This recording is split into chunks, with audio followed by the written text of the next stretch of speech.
Something strange is happening in the UK housing market, and it's not showing up in the headlines the way you'd expect.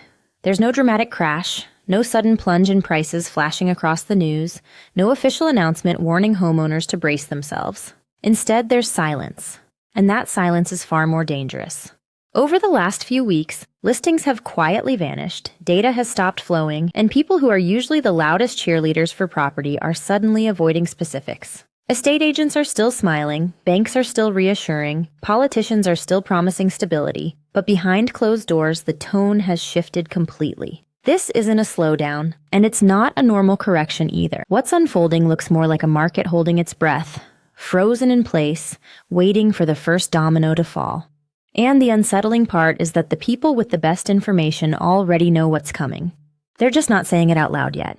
Because once they do, everything changes. And to understand why this moment feels so different from anything we've seen before, you have to start with what quietly disappeared before most people even noticed. One of the first warning signs didn't come from falling prices or rising repossessions.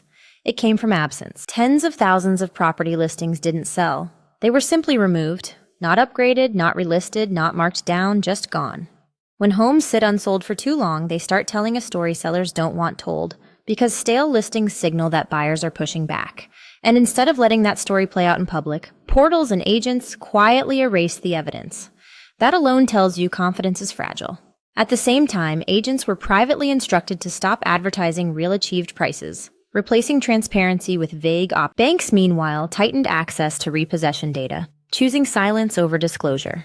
Everyone is still insisting the market is resilient, but their actions say the opposite. This isn't what stability looks like. In a healthy market, sellers compete for buyers. In an unhealthy one, sellers compete to hide weakness.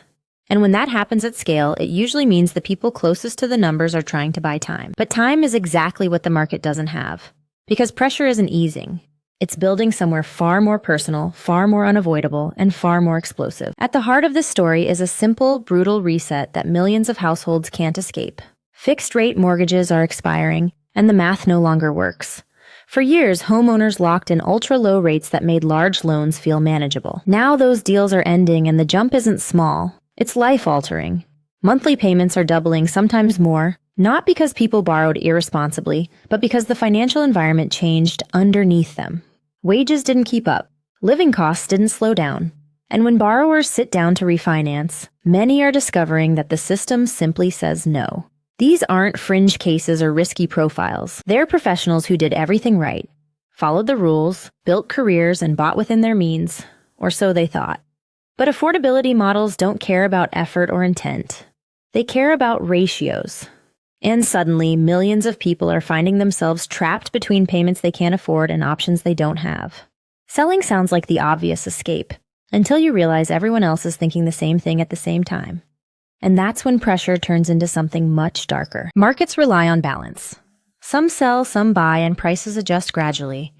But when large numbers of people are forced to sell at once, that balance disappears. What's emerging now is a synchronized rush toward the exit, driven not by panic yet, but by necessity. Homeowners whose fixes are ending are listing properties into an already cautious market, competing with others facing the exact same deadline. Buyers sense desperation and step back. Sellers hesitate, hoping conditions improve, and the market freezes. This is the most dangerous phase, because nothing clears. Transactions stall, prices stop moving, and stress builds quietly behind the scenes. Mortgage brokers are seeing applicants who would have sailed through approvals a few years ago now rejected without negotiation. There's no flexibility, no workaround, no second look. That creates a backlog of forced decisions, not voluntary ones. And forced selling doesn't negotiate, it waits until it breaks. In the past, this is where international money would step in, spotting opportunity where locals saw risk. But this time, that safety valve is gone. For decades, overseas investors were the market's shock absorbers. When prices dipped, foreign capital flowed in, especially at the top end. London property, in particular, functioned like a global asset class. But that era is over. Sanctions eliminated one stream of money entirely. Capital controls shut off another.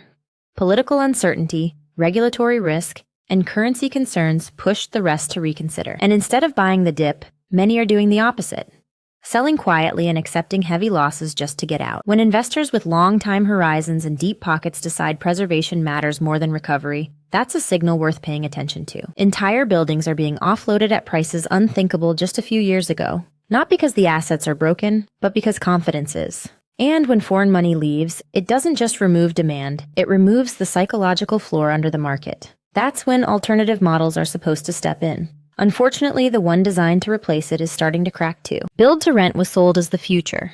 Professionally managed housing, stable yields, long-term vision. It worked when money was cheap and demand felt endless.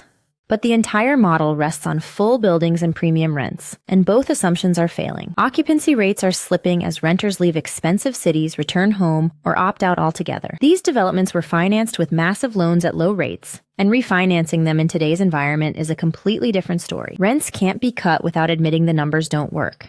Assets can't be sold without locking in losses. So the losses pile up quietly, month after month. And when defaults begin, banks won't just be holding paper losses. They'll be holding physical buildings with no easy exit. That shifts risk from developers to the financial system itself. But even that isn't the biggest unresolved threat sitting inside the market. That honor belongs to something millions of homeowners thought they understood but didn't. Leasehold was marketed as ownership, but in practice it's something very different. Owners are now discovering that what they bought wasn't control, it was exposure. Service charges are surging, ground rents are escalating, major works bills are landing without warning, and buyers are walking away not because the properties are bad, but because the structure is toxic.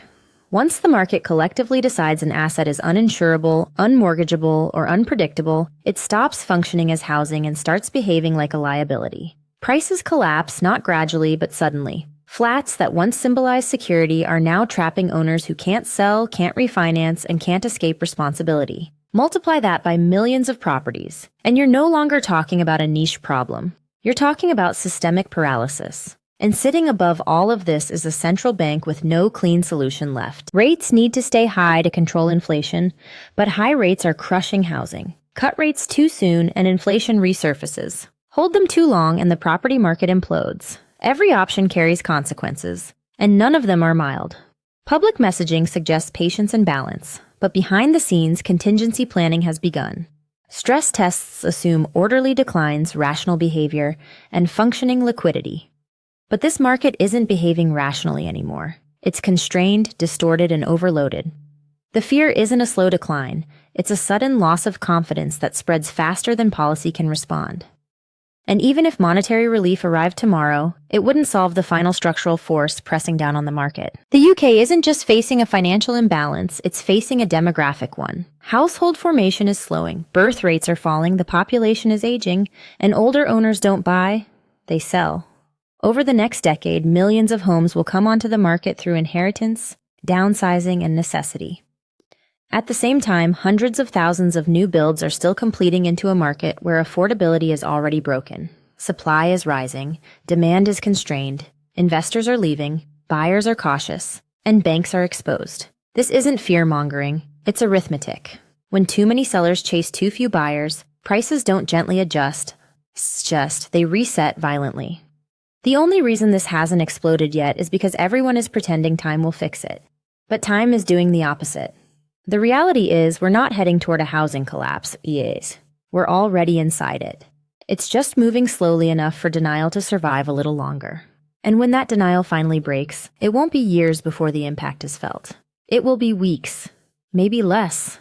Because panic doesn't wait for permission anymore. And once gravity reasserts itself, the only question left is who was standing underneath when it did.